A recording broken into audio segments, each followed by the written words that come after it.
오늘 우리에게 주시는 하나님의 말씀은 열왕기하상 16장 29절에서 34절까지 말씀입니다. 제가 봉독해 올리겠습니다.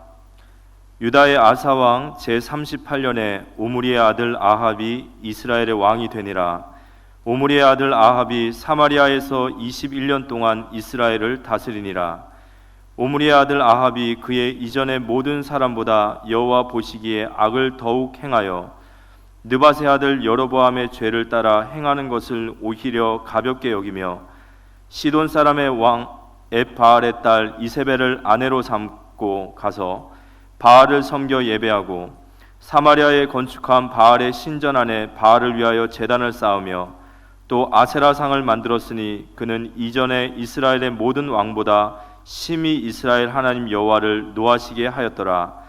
그 시대에 베델 사람 히엘이 여리고를 건축하였는데 그가 그 터를 쌓을 때에 맏아들 아비람을 잃었고 그 성문을 세울 때에 막내 아들 수굽을 잃었으니 여호와께서 눈의 아들 여호수아를 통하여 하신 말씀과 같이 되었더라. 이 시간도 우리 성도와 또 남동과 또 영흥과 노년 그리고 양주와 동두천 우리 모든 지교회에 또 북경과 연운항에 하나님의 축복이 함께하기를 바랍니다. 오늘 장례를 치르시는 우리 정경은 집사님에게 또 신동아 렘넌트에게 하나님의 위로가 있기를 바라고 사랑하는 남편을 사랑하는 아버지를 먼저 천국에 보내드리는 그 가정에 위로가 있게 되기를 바랍니다. 코로나 때문에 지금 어려움 중에 있는 분들에게도 속히 하나님의 치유의 손이 함께해 주셔서 건강 회복할 수 있게 되기를 바라고요. 내일 경인노예에서 우리 조사랑 주목님이 목사 안수를 받고 목사님 되시는데 무속인으로 오랫동안 무속 사역을 하시다가 복음을 받고 이제 목사님이 되셔가지고 무속인들이 가서 복음 전하는 전도자로 바뀌었기 때문에 하나님이 얼마나 기뻐하실까 이렇게 생각합니다. 위에서 기도해 주시면 고맙겠습니다. 지금 집에서 가족들이 둘러앉아서 비대면으로 예배를 드리고 있는데 모인 우리 가족들끼리 서로 얘기하세요. 인사하세요. 당신은 소중한 사람입니다. 오늘 원래 저희 교회 30주년 기념 예배로 원래는 5월 둘째 주였지만 코로나 때문에 좀 미루었던 것이 오늘 오후에 전도자 임 목사님 모시고 임직식을 거행하려고 했는데 갑작스럽게 코로나가 이렇게 확산이 되어지면서 미루었었습니다. 아마 한 달 정도 미뤄지지 않겠나 이렇게 생각하고 있습니다. 좀 더 기도 더 하는 가운데 더 큰 은혜 받을 수 있도록 기도해 주시면 고맙겠습니다. 어제 10월 9일자 매일경제신문에 전 세계가 한국 문화에 푹 빠져들고 있다 이런 기사가 한 페이지 나온 것을 봤습니다. 지금 그 오징어 게임이니 뭐 이런 것 때문에 전 세계가 한류 문화에 푹 빠져들고 있다는 겁니다. 미국의 명문 대학인 스탠포드 대학에서도 UC 버클리 대학에서도 한국어를 개설한다 이렇게 기사가 소개되어 있고요. 10월 7일자 어제 알았죠. 조선일보 이면에는 미국의 소프트 파워 개념을 만든 조셉 나이 교수가 한류와 미래에 대한 강연을 했다고 이렇게 신문기사 크게 난 걸 봤습니다.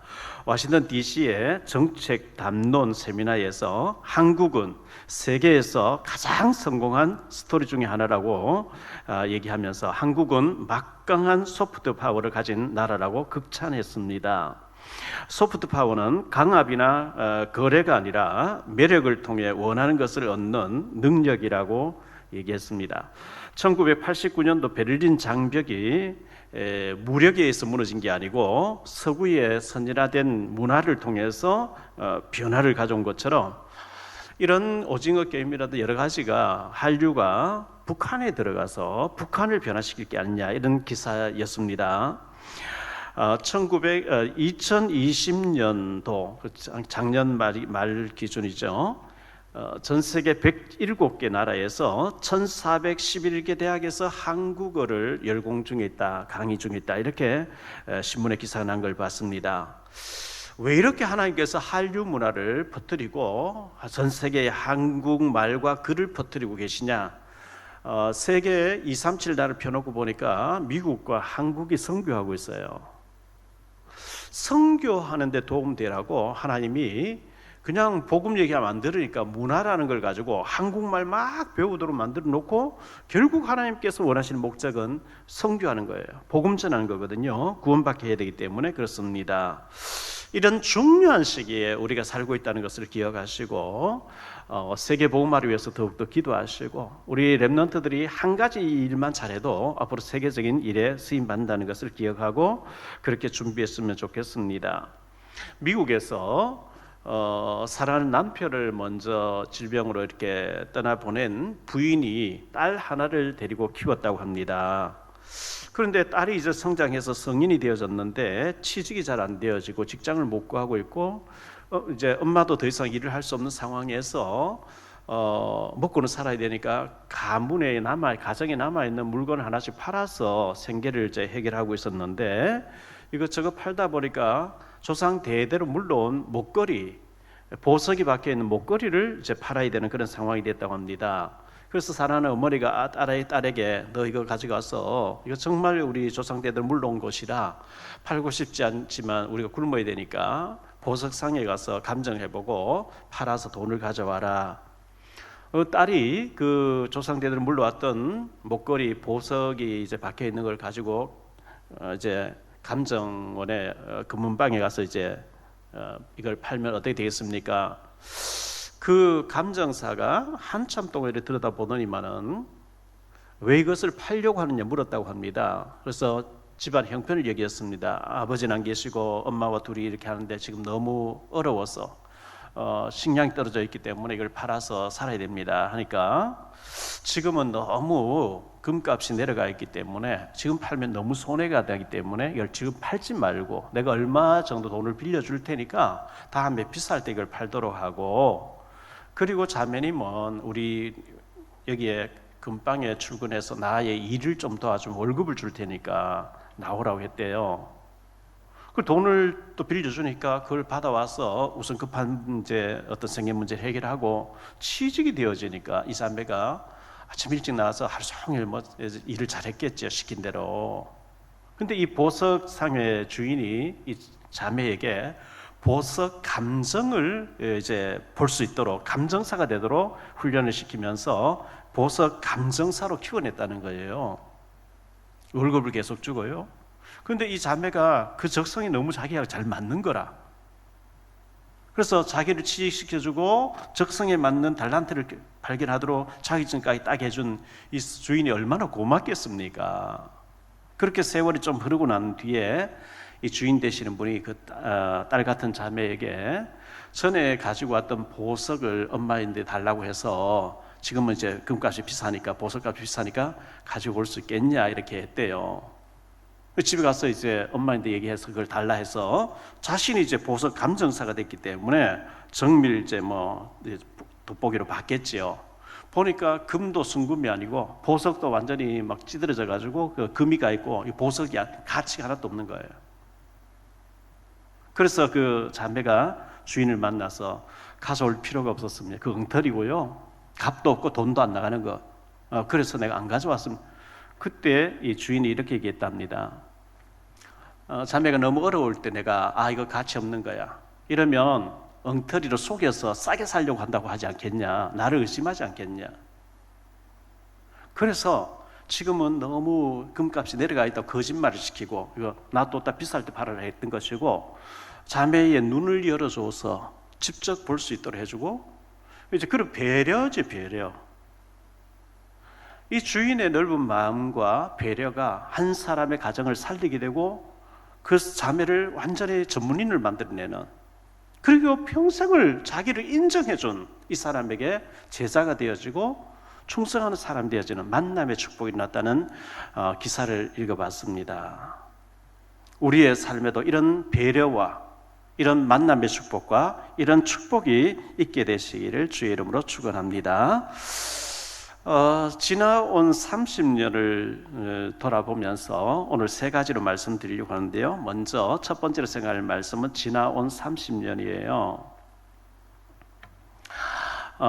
지나온 30년 가운데서 인도받은 30년인데요. 참 감사하지요. 제가 뭐 목회자 되려고 하는 생각 상상도 못했는데 목회자로 부름을 받았고, 또 총신대학원 올라오면서 서울로 와서 서울 면목동에 있다가 또 이제 인천으로 89년도 오게 됐고, 인천 주안동에 석바위 시장 안에 이제 주안 거기에 있다가 국민일보에 제가 이제 판촉 요원이 되어지면서 알바를 조금만 학비를 벌어야 되니까요 하게 됐는데, 부평 지국장 그 지국에서 국민일보 확장을 해보라 이렇게 해서 지국장하고 만나졌는데, 그 지국장님이 개발을 바라보고 산동네 빈민촌에 무허가 집을 하나 매입해서 가지고 있던 것에 제가 이제 개척교회를 하게 됐는데, 답이 없이 구제운 운동한다고 다니면서 답이 없이 방황하고 있을 때 전도자 유 목사님 집회를 제가 참석하게 됐고, 예수님이 그리스도 되심과 모든 문제 해결자라고 하는 엄청난 충격적인 복음 앞에 제가 무릎 꿇게 되고요. 합숙훈련을 다녀오면서부터 그때부터 복음 전하는 것 외에는 다른 길이 없겠구나, 어디든지 하나님 문 열어주신 복음만 전하겠습니다, 이렇게 되어진 것이 근 이제 29년 가까이 되어지고 30년 가까이 되었습니다. 하나님의 인도라고, 저는 인천으로 오게 된 것도, 목사된 것도, 그리고 복음을 만나서 전도할 수 있게 된 것도, 모든 것이 하나님의 인도라고 생각하는데요. 그래서 이 30주년 기념 행사와 더불어 제가 현장에서 전도했던 것을 좀 정리를 해야 되겠다 해서 정리된 책이 어제 아래 금요일 저녁에 도착했습니다. 전도는 쉽고 되어지는 것이라 이렇게 해서 전국 기독교 서점에 이게 책이 들어가서 깔리게 돼 있고요. 대형 서점에 기독교 코너에서 이 책이 판매된다고 전해지고 있는데, 아마 한국 교회사의 기념부적으로 남게 되는, 전도했던 내용으로 계속 119케이스를 실어놨기 때문에요. 그리고 이 내용을 가지고 이제 유튜브에 하나씩 이렇게 올리려고 생각합니다. 전도를 하고 싶은데 어떻게 해야 되는지 모르는 사람들에게 굉장히 도전이 되어지고 도움이 되지 않을까 생각하시고 하고, 또 하나님께서 기뻐하는 일이라 생각하고, 제가 이 책을 내고 또 이렇게 할 수 있었던 것은 제 혼자 한 것도 아니고 우리 교육자들이 도와주셨고, 또 중직자도 도와주시고 기도해 주시고, 우리 또 변종혁 또 준목님과 유정 간사님과 또 우리 문민호 장로님이 타이핑을 하시며 수정을 많이 해주셔서 작품이 돼서 나왔습니다. 너무 감사를 드립니다. 또 하나님께 영광을 돌려드리고요. 하나님은 우리를 구원만 시켜놓고 내버려 두시는 게 아니고 천국 가는 날까지 세밀하게 인도를 하시는데, 출애굽기 12장에서 보면 양의 피를 바르고 이스라엘 백성들이 애굽 바로 왕하고 싸우지 않고 바로가 꺾여버리고 항복하고 보물 달라 하니까 보물을 막 안겨주면서 나가라 그랬어요. 자, 그들이 애굽에서 노예생활 430년 노예생활 하다가 출애굽에서 나오자마자 출애굽기 13장 21절로 22절에 하나님께서 구름 기둥 불 기둥을 인도하기 시작하는데요. 여호와께서 그들 앞에서 가시며 낮에는 구름 기둥으로 그들의 길을 인도하시고 밤에는 불 기둥을 그들에게 비추사 낮이나 밤이나 진행하게 하시니, 낮에는 구름 기둥 밤에는 불 기둥이 백성 앞에서 떠나지 아니하니라. 40년 동안 광야 모래사장에 사는 때 낮에는 시원하게 구름 기둥이, 밤에는 따뜻한 불 기둥이 그들을 보호하시고 지켜주시다가 가나안 땅에 들어가니까 구름기둥 불기둥 사라졌어요. 우리가 천국 가는 날까지 하나님 눈에 보이지 않게 구름기둥 불기둥으로 천군천사를 동원해서 우리를 지키시며 인도하시게 되어 있습니다. 시편 48편 14절에 이 하나님은 영원히 우리 하나님이시니 그가 우리를 죽을 때까지 인도하시리로다. 하나님이 눈에 보이지 않게 구름기둥 불기둥 같은 이런 일 저런 일로 우리를 죽을 때까지 천국 들어가는 순간까지 하나님 인도하시겠다. 끝난 거예요. 사실은요, 이 말씀 믿으면 끝난 거예요. 대부분 이 말씀을 안 믿습니다. 하나님 인도하고 계시다 안 믿습니다. 그냥 내 생각대로 내 계획대로 내 막 추진해서 일을 하기 때문에 어려움 당하는 거거든요. 우리는 기도하고 이게 하나님 뜻이 맞냐? 맞으면 하나님 시간표가 언제냐? 그것만 잘 맞추면 하나님이 우리를 천국 가는 순간까지 인도하시겠다 했기 때문에 인도하시게 돼 있어요. 저는 인천에 한 번도 와본 적이 없는 곳에 오게 되었고, 북의 일동 산동네에서 개척교회를 시작해서 상가교회를 거쳐서 갈산동을 거쳐서 청라에 와서 지금 8년 좀 지났는데요. 완벽하게 하나님 인도하고 계시다는 저는 믿고 있고요. 늘 기도하는 것은 인도를 잘 받게 해달라고, 하나님 인도하는데 믿습니다 가서 실패하지 않도록 인도받게 해달라고 늘 기도하고 있는 거거든요. 요한복음 14장 26절에 보혜사 곧 아버지께서 내 이름으로 보내실 성령, 그가 너희에게 모든 것을 가르치시고 내가 너희에게 말한 모든 것을 생각나게 하리라. 하나님은 우리에게 가르치시고 생각나게 하면서 인도하시겠다, 이렇게 말씀하고 있거든요. 찬송가에 보면 나의 갈 길 다가도록 예수 인도하시니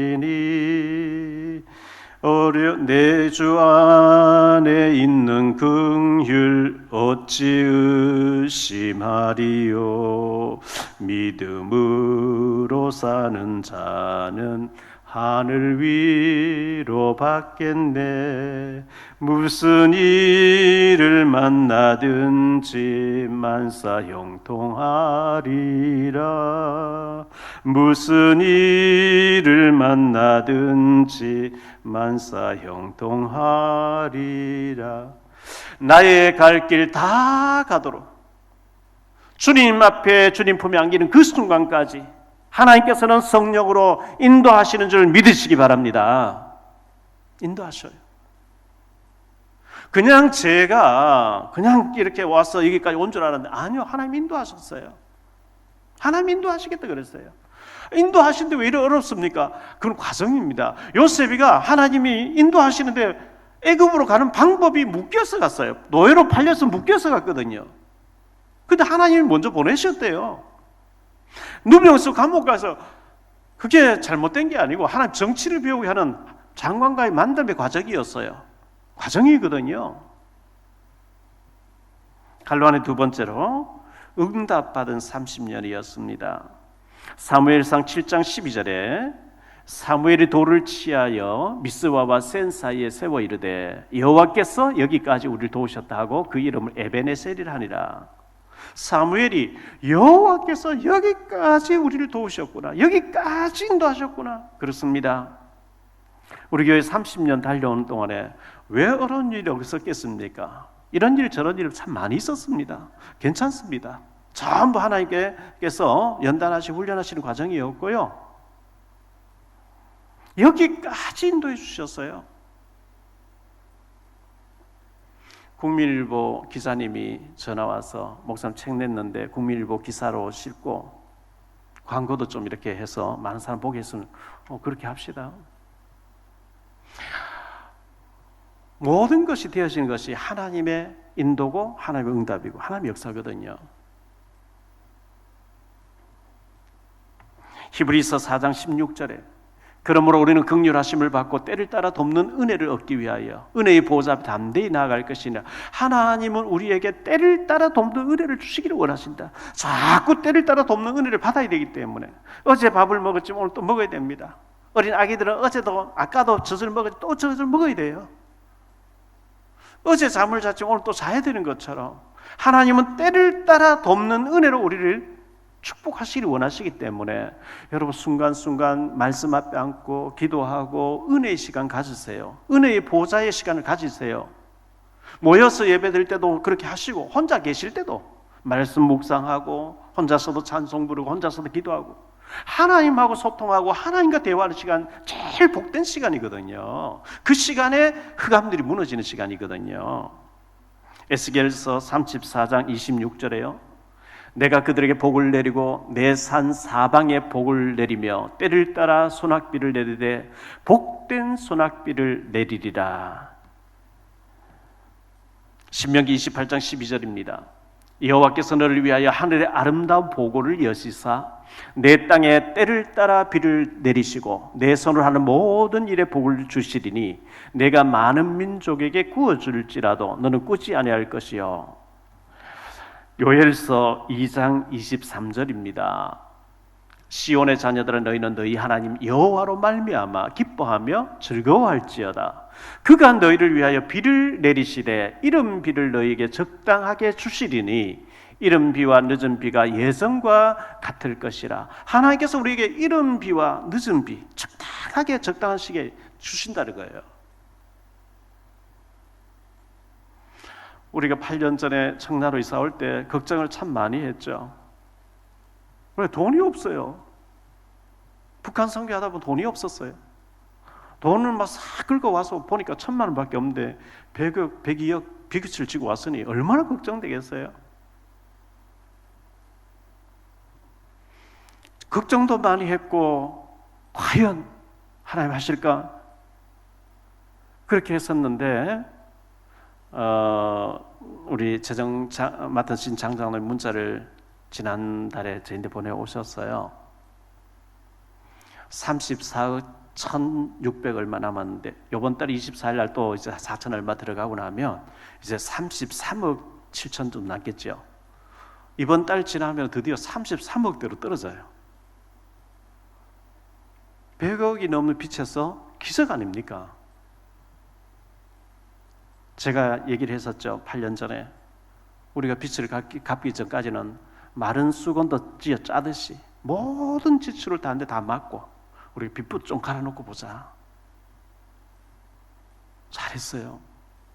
우리 모든 중직자들이 그렇게 교회를 위해서 헌신하시고 정말 먹을 거 먹지 않고 입을 거 입지 않고 헌금한다고 이렇게 애를 써주시니 얼마나 감사한 일이에요. 반드시 하나님의 축복이 있게 되기를 바랍니다. 갈로 안에 세 번째로 축복받은 30년이었습니다. 저는 어릴 때 제 주변의 친구들을 보면서 제가 제일 불행한 사람이라고 생각했었어요. 그래서 눈물도 많았고 탄식도 많았고, 그리고 개척하면서도 왜 나는 배경이 없고 이렇게 힘들까 이렇게 생각했었어요. 그런데 지나놓고 보니까 하나님이 저를 훈련하는 과정이었고 그 어려움을 통해서 오직의 답 속으로 몰아가는 과정이었어요. 오직 주님, 오직 그리스도, 오직 전도, 오직 복음. 하나님 많은 연단과 훈련과 많은 눈물을 흘리게 하시고 많이 엎드리게 하셨는데요, 그게 목적이 아니고 신명기 8장 16절 지난주에도 말씀드렸던 것처럼 내 조상들도 알지 못하던 만나를 광야에서 내게 먹이셨나니 이는 다 너를 낮추시며. 하나님이 낮아지기를 원하는 거예요. 왜? 낮아져야 오직이 답이 나오거든요. 하나님이 너를 낮추시며 너를 시험하사 마침내 네게 복을 주려 하심이었느니라. 하나님이 연단하고 훈련하고 우리를 팽개쳐버려, 그게 목적이 아니고 낮아지고 오직 주님밖에 없습니다는 오직의 답을 나게 해서 마침내 네게 복을 주고 싶었어. 할렐루야. 여러분, 훈련을 잘 이기셔요. 연단과 이 시험을 잘 이기셔요. 믿음으로. 하나님이 이 광야 40년 동안에 너를 시험하고 너를 훈련하고 너를 낮춘 것 기억해라. 마침내 네게 어마어마한 복을 주려고 그러는 것이다. 로마서 8장 32절에 자기 아들을 아끼지 아니하시고 우리 모든 사람을 위하여 내주신 이가 어찌 그 아들과 함께 모든 것을 우리에게 주시지 아니하겠느냐. 아니, 아들도 아끼지 않았는데 무엇을 아끼시겠냐. 우리 받을 준비만 하면 돼요. 혹시 나는 너무너무 어려운데요, 이런 분이 계십니까? 다윗이 언제 그 절망 상태에 빠졌는지 잘 모르겠습니다만은 다윗이 쓴 시 가운데 시편 27편의 10절에 이렇게 얘기합니다. 내 부모는 나를 버렸으나 여호와는 나를 영접하시리이다. 다윗도 막 부모인데 버림당한 것 같은 절망감이 있었던가 봐요. 내 부모는 나를 버렸지만 내 하나님은 나를 영접하시리니. 여러분, 부모로부터 버림받은 자가 있습니까? 난 고아원에서 자랐는데요, 부모는 혹시 버릴 수 있어도 하나님은 영접하시고 하나님 축복하신다 이렇게 말씀하고 있기 때문에 어떤 절망 속에서도 주님 바라보시기를 바랍니다. 오늘 두 번째로 생각할 말씀은 아합 왕입니다. 아합 왕. 아합이라고 하는 이름의 뜻은 내 아버지의 형제 이런 뜻입니다. 아마 그의 아버지였던 오므리라는 사람이 왕으로 있으면서 이 아합을 마치 자기의 복을 나눠서 같은 대를 이어서 왕이 되라고 해서 내 아버지 형제같이 뭐 이렇게 지은 것 같아요. 북이스라엘의 왕조는 남조 유다는 다윗의 혈통 계속 이어왔는데 북이스라엘 왕조는 초대 1대 왕이 여로보암이었고 두 번째 왕이 나답이었죠. 그 2대 왕조가 바사라고 하는 사람 쿠데타를 일으켜서 바사와 그의 아들 엘라가 4명의 왕제 네 번째 왕으로 있었고요. 세 번째 왕조가 시므리 쿠데타를 일으켜서 왕을 죽이고 일주일 동안 왕으로 있었죠. 네 번째 왕조가 오므리였어요. 오므리에 대해서는 지난주 생각했고 오늘 그의 아들 7번째 왕 아합 4대 왕조의 7번째 왕 아합입니다. 갈란의 두 번째로 집권 기간이 22년인데요. 통치 기간이 22년이었어요. 왕이 되고 난 뒤에 22년 동안 주전 874년으로 853년까지 북이스라엘을 다스리는 왕이 아합 임금인데 22년 동안 왕으로 쓰면서 최악의 정치를 합니다. 최악의 정치를 해요.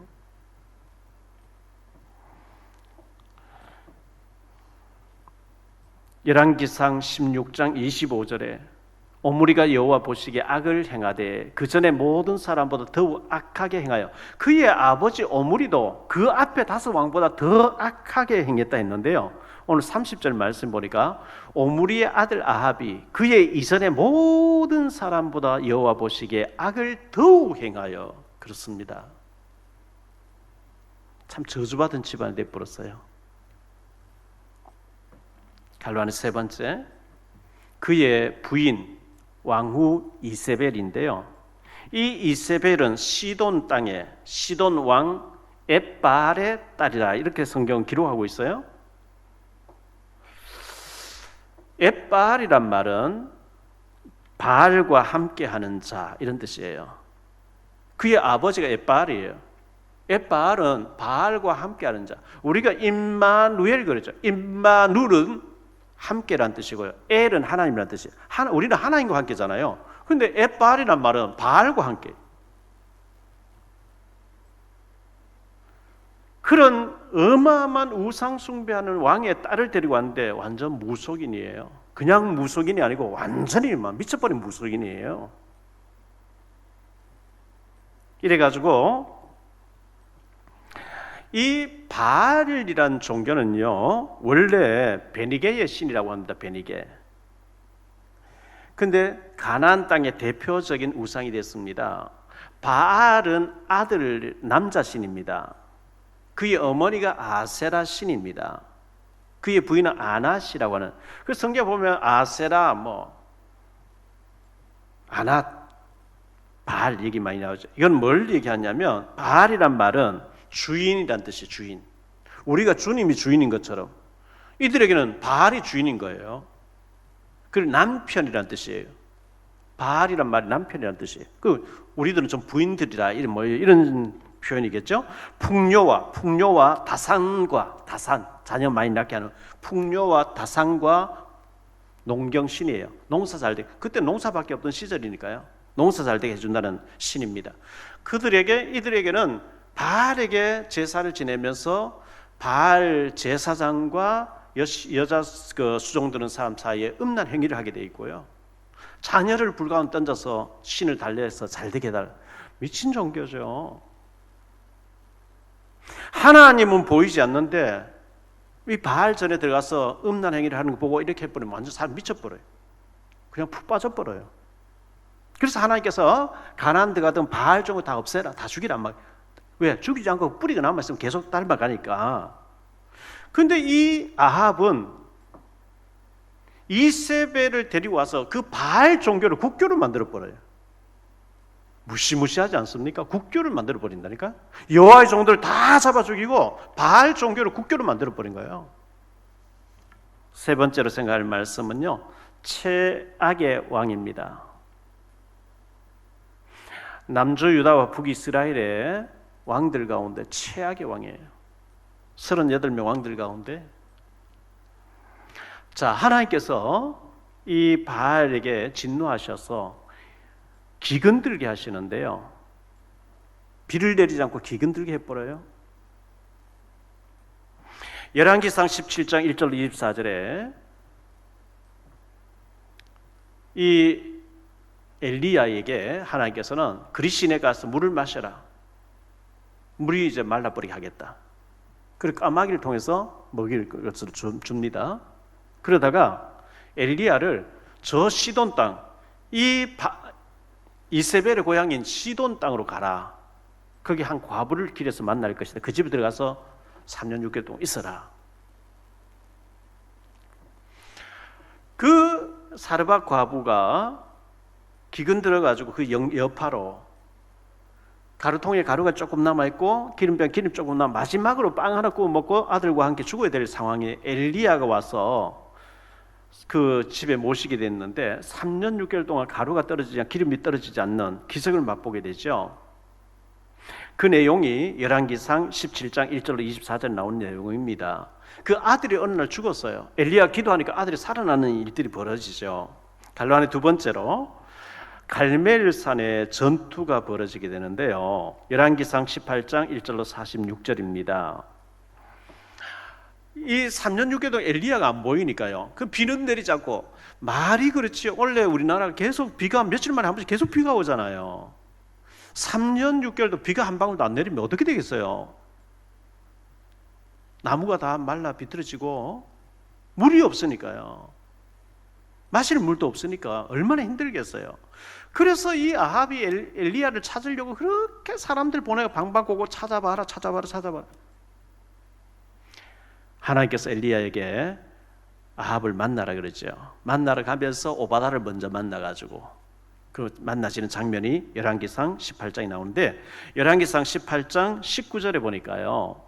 그런즉 사람을 보내 온 이스라엘과 이세벨의 상에서 먹는 바알의 선자 450명과 아세라의 선자 400명을 갈멜산으로 모아 내게로 나오게 하소서. 전투를 하는 거예요. 결투를 하는 거예요. 왕과 장관들과 지도자들 다 모셔놓고 갈멜산에 모셔놓고 바알 선자 450명과 아세라 선자 400명 850대 1로 싸우자는 거예요. 너희가 바알 이름 비를 내리면 내가 죽고 불을 내리면 내가 죽고 너희가 불 못 내리고 내가 여호와 이름 불 내리면 너희 죽고 됐다 이래가지고 왕과 백성들 잔뜩 모아놓고요. 그래서 이 바알 선자들이 바알이여 우리에게 비를 달라고 막 빌고요. 안 되니까 막 칼로 자기 몸 피를 흘리면서 바알이여 제발 불을 내려달라. 옵니까? 엘리야 그들 조롱하죠. 너희 신이 주무시는지 화장실에 가 있는지 더 크게 소리 질러 봐라.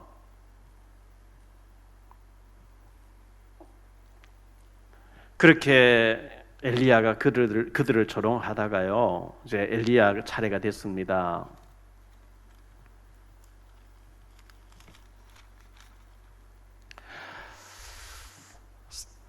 열왕기상 18장 36절 이하에 저녁 소재 드릴 때 이르러 선지자 엘리야가 나아가서 말하되 아브라함과 이삭과 이스라엘의 하나님 여호와여 주께서 이스라엘 중에서 하나님이신 것과 내가 주의 종인 것과 내가 주의 말씀대로 이 일을 행하는 것을 오늘 알게 하옵소서.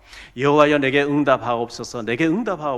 이 백성에게 주 여호와는 하나님이신 것과 주는 그들의 마음을 다 돌이키심을 알게 하옵소서 하매 이에 여호와의 불이 내려서 번제물과 나무와 돌과 흙을 태우고 또 도랑에 물을 핥는지라. 모든 백성이 보고 엎드려 말하되 여호와 그는 하나님이시로다 하니 엘리야가 그들에게 이르되 바알의 선자를 잡되 그들 중 하나도 도망하지 못하게 하라 하며 곧 잡은지라. 엘리야가 그들을 기손 시내로 데려다가 거기서 죽이니라. 엘리야가 참 대단한 사람 같아요. 850명의 바알 제사장들을 다 목을 쳐버린 거죠. 저는 못해요. 저를 못하니까 저를 그런 일 안 시키고 큰 일 안 시키시겠죠. 엘리야가 참 대단한 거예요.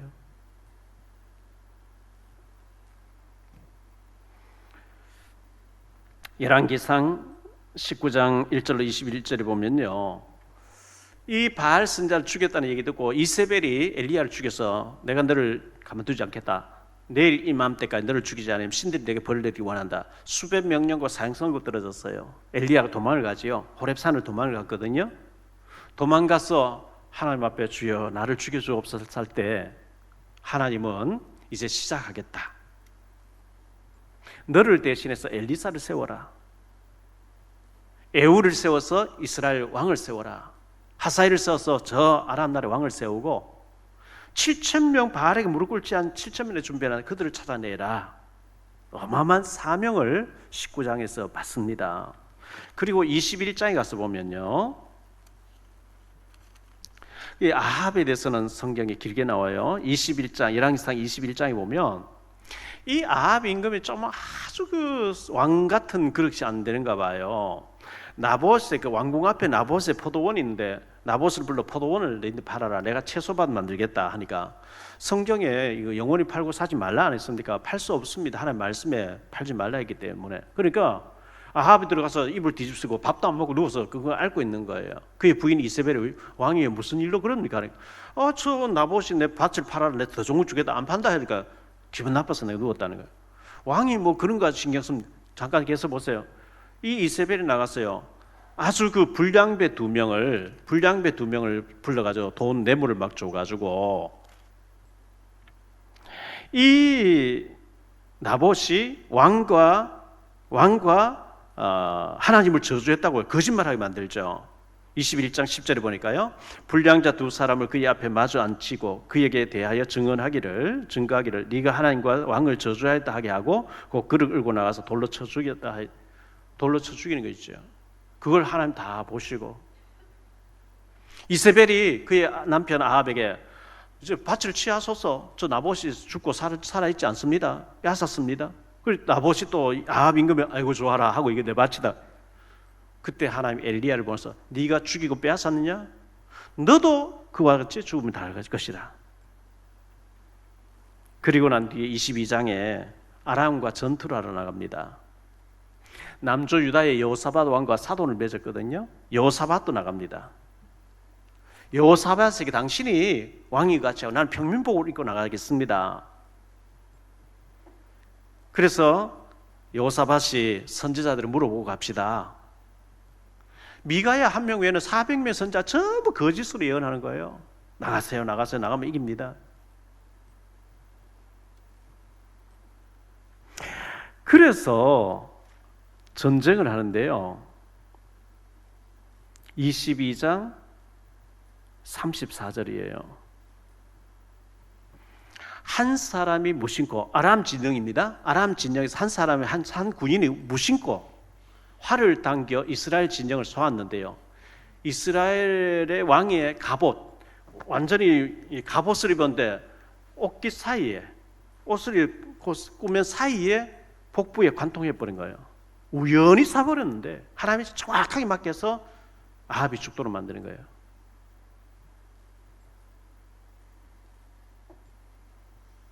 하나님께서 선지자를 통해서 네가 죽은 즉 개들이 먹을 것이고 창기들이 모욕하는 곳은 네가 죽을 것이라. 그 피 흘린 피를 창기들이 모욕하는 곳에 씻는데요. 하나님 말씀대로 성취되더라. 이렇게 성경 기록하고 있거든요. 칼로 안에 세 번째로 엘리야와 오바다. 자, 북이스라엘의 7번째 왕 아합은 가장 악한 왕이에요. 여호와의 종들을 다 잡아 죽였어요. 17장에 보면요, 18장에 보면 다 여호와의 종들을 다 잡아 죽여요.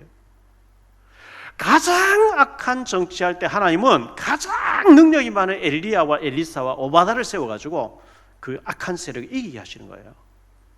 특히 이 박해 가운데 오바다라고 하는 아합 임금의 비서실장이 하나님을 어릴 때부터 경외하는 사람. 땅굴을 파놓고 여호와의 종들을 50명씩 100명을 먹을 걸 들어주면서 음식에 물을 내려주면서 보호를 하는 오바다.